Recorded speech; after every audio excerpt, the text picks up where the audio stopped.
बिस्मिल्लाहिर्रहमानिर्रहीम, अस्सलाम वालेकुम। हकीकत टीवी आपको थ्रू आउट जो न्यू ब्लॉग बन रहा है उसके बारे में तफसीली आगाह करता रहा खित्ते की क्या सूरत हाल है।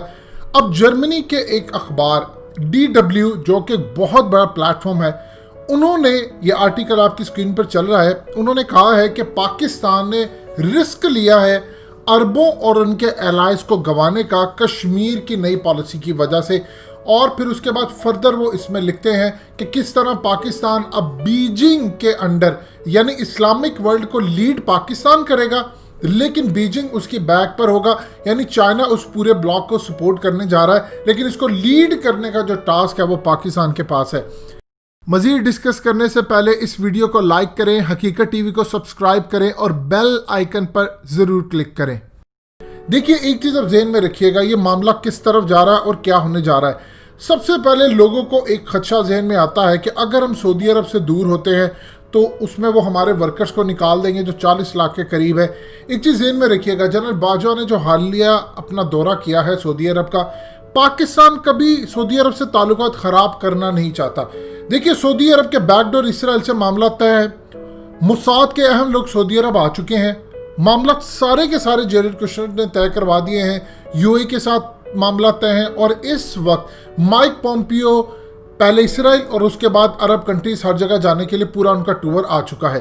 अब इस सूरत हाल के अंदर पाकिस्तान ने क्या सऊदी अरब को यह बात की कि आप इसराइल को तस्लीम ना करें।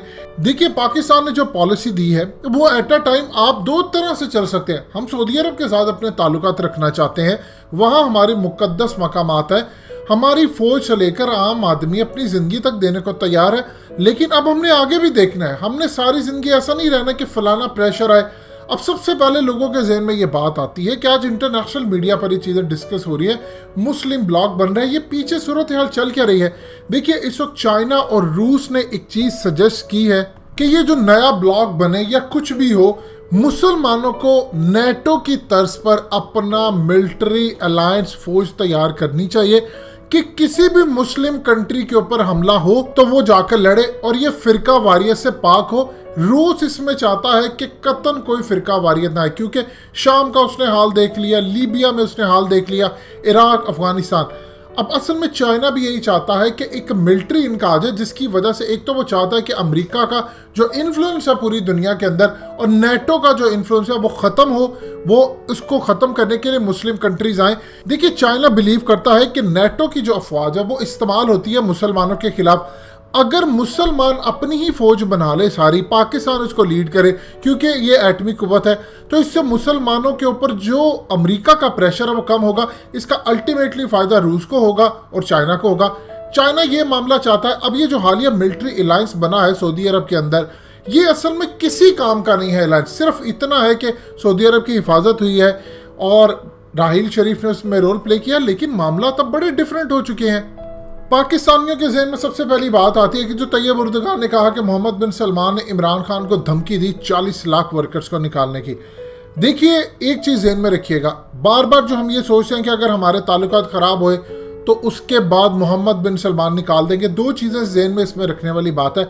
मगरिब और अमरीका के अंदर जो आज़ाद तजिया निगार है, जो किसी इन्फ्लुएंस में नहीं आते, वो ये बात कहते हैं कि मोहम्मद बिन सलमान की डिसीजन मेकिंग और उनके जो फैसले होते हैं वो डेवस्टेटिंग होते हैं, तबाहकुन होते हैं, जज्बात से भरपूर होते हैं, हिकमत का उसमें बहुत कम अंसर पाया जाता है। वो किसी भी वक्त फैसला कर सकते हैं और इसीलिए उन्होंने इमरान खान को ये धमकी दी।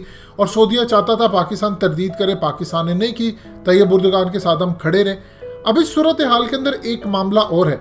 आप क्या समझते हैं कि सऊदी अरब हमारे वर्कर्स अगर निकालेगा, पहली तो बात है वो इस तरह का अब काम नहीं करे, क्योंकि अब ये खबर इंटरनेशनल मार्केट में आ गई है। आप किसी वक्त 5 लाख लोग भी निकाल दें तो पूरी दुनिया में खबर बनती है। आप 40 लाख वर्कर्स को निकाल के आपने रिप्लेस किसको करना है? आपने क्या पूरे सऊदी अरब को जैम कर देना है? यानी 40 लाख वर्कर्स, उनका तजर्बा, क्या आसानी से उसकी रिप्लेसमेंट आपको मिल जाएगी?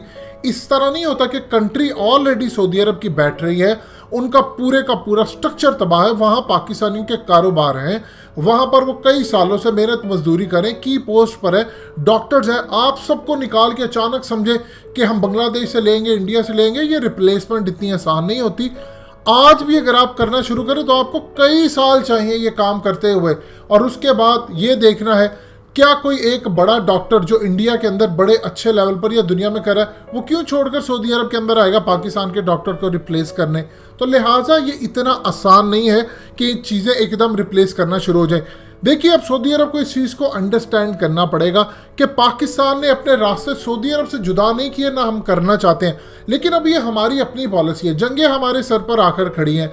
इंडिया हर वक्त लड़ाई के लिए तैयार रहता है। गिलगित बल्तिस्तान में वो शायद अब तक हमला कर चुका होता अगर इंडिया को लद्दाख में प्रॉब्लम उस वक्त फेस ना करनी पड़ती। अगर इस वक्त चाइना ने दबोचा ना होता इंडिया को, तो आप इस वक्त अड्डे बन चुके होते इसराइल के और अमेरिका के, और वो हमारे सर पर आकर बैठे होते।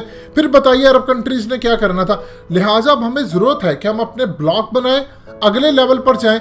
और चाइना ये समझता है, रूस भी यही समझता है कि सऊदी अरब सबसे बड़ी रुकावट है इस नए मुस्लिम ब्लॉक को कायम करने में, क्योंकि सऊदी अरब का इन्फ्लुएंस है मुस्लिम कंट्रीज के ऊपर बहुत ज़्यादा, और इसी की वजह से मुसलमानों की एक फौज नहीं बनती। और अरब कंट्रीज अब चूंकि इसराइल के साथ उनका झुकाव बहुत ज़्यादा हो चुका है, लिहाजा अब तो मामला मजीद ख़राब है। लिहाजा एक चीज़ समझ लें कि सजेशंस और इस पर काम मुकम्मल तौर पर हो रहा है कि नई मिलिट्री अलायंस कायम की जाए, फिरका वारियत से पाक हो, चाहे सऊदी अरब से लेकर ईरान से लेकर शाम, अफगानिस्तान, पाकिस्तान, खुदा नासा दुनिया की किसी भी कंट्री में मुसलमानों के खिलाफ कोई बैरूनी ताकत हमला आकर करे तो ये सारे एक हो जाए। लेकिन अमेरिका और इसराइल ये नहीं चाहते। रूस और चाइना का ये प्लान है कि अब एक मिलिट्री अलायंस मुसलमान बना ले और उनके साथ अब अगले मरहले पर रूस आए। रूस अपनी जो इत्तेहादी ममालिक है उनको भी साथ ले आए, और चाइना आए। चाइना अपने इत्तेहादी ममालिक, चाहे वो नेपाल हो, भूटान हो, या दुनिया में जहाँ जहाँ उसका इन्फ्लुएंस है उसको लेकर आए। तो वो पूरी दुनिया के अंदर एक यूएन टाइप एक अलग से सेटअप हो, जो कि पूरी दुनिया के अंदर अमेरिका और इसकी गुंडागर्दी या इसराइल की गुंडागर्दी के खिलाफ कायम हो। ये इस वक्त की नई डेवलपमेंट्स हैं जो होने जा रही हैं। दोस्तों, हकीकत टीवी को सब्सक्राइब करना मत भूलिए, वीडियो को लाइक करें, शेयर करें और कमेंट सेक्शन में अपनी राय का इजहार ज़रूर करें।